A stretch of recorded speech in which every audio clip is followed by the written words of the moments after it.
In 1989, the Exxon Valdez sank off the coast of Alaska, spilling 11 million gallons or 125 Olympic swimming pools worth of crude oil into the water, polluting 1,300 miles of coastline. The disaster, which incurred the world's biggest ever corporate fine of $5 billion US, has become a byword in the media for corporate irresponsibility. Since then, business has gone global as never before, with foreign direct investment tripling to more than $1 trillion. But as companies extend their reach, particularly into emerging economies with weaker regulations, the need for responsible business practice is greater than ever before. Shame on the gap! Shame on the gap! Despite increasing scrutiny from consumers and NGOs, companies are still regularly accused of human rights abuses, poor working practices and environmental crimes. In 2000, the United Nations offered a solution to this growing problem, the UN Global Compact, which asked businesses to take direct responsibility for their actions.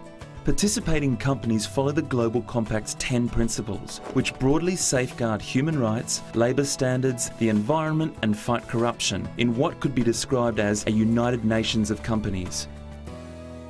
Initially, we started off with a moral call. Increasingly, over the last couple of years, the business case for engagement has become clearer. By acting responsibly, companies can gain the confidence of investors, who are increasingly backing businesses that successfully manage their environmental and social impact.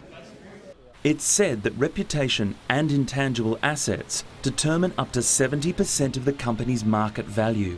Today, Andrew Fastow, the Chief Financial Officer of Enron, has pled guilty, has admitted his responsibility, his role in the collapse of Enron. When Enron's irregular accounting practices were revealed in 2001, its share price plummeted from more than $90 to less than 50 cents.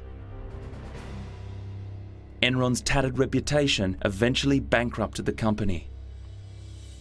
On the flip side, a good reputation can increase sales. A 2007 report showed that household expenditure on ethical goods and services in the UK had almost doubled in 5 years. Businesses waking up to the fact that the commercial potential of a responsible business can be exploited.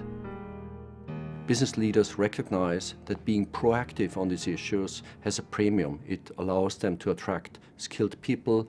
They also recognize new opportunities, because if you're better connected on the social agenda, you spot market needs much better. And attitudes do seem to be changing. A 2007 McKinsey survey found that 90% of CEOs said they were doing more now to incorporate environmental, social and political issues into core strategies than they had done 5 years ago. The Global Compact started with 38 companies in 13 countries. Today it has 4,000 members in 120 countries. The UN has put its own reputation. However, the UN remains undaunted in its ambition to gather more companies under the Global Compact umbrella and to see them working together to tackle issues such as climate change. Progress so far has been significant, but this is only the beginning. Together, we can achieve a new phase of globalization, one that creates inclusive and sustainable markets, builds development and enhances international cooperation.